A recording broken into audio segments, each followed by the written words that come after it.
Mancomunitat va donar molt, va ajudar, va ser en Puig i Cadafalch, va donar moltes facilitats als pagesos i llavors es van fer les cooperatives agrícoles.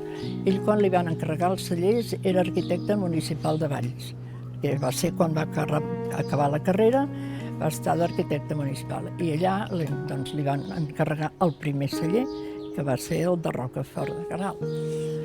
I d'allà en van venir d'altres. Suposo que pel boca a boca i el ser allà. I el pare es va anar a França a enterar-se amb etnòlegs. Es va interessar per fer-ho el millor possible.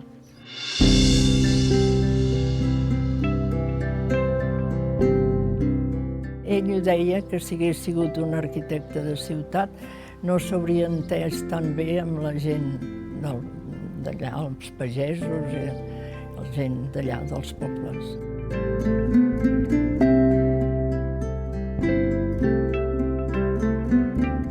Va anar a veure una visita guiada per ell a la Sagrada Família i el va impressionar, Gaudí.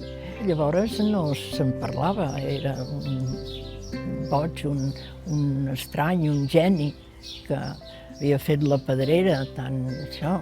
Gaudí deia que el pare, que s'entenia amb Gaudí perquè eren del Camp de Tarragona.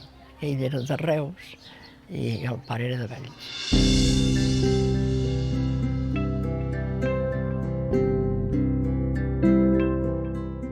Sobretot em va dir, quan donis una paràbola, la paràbola té que ser per sempre. I després que ens deia que procuréssim fer les coses ben fetes. Ens deia, perquè malament hi surten totes. Hi surten sempre malament. Procura fer-ho molt ben fet.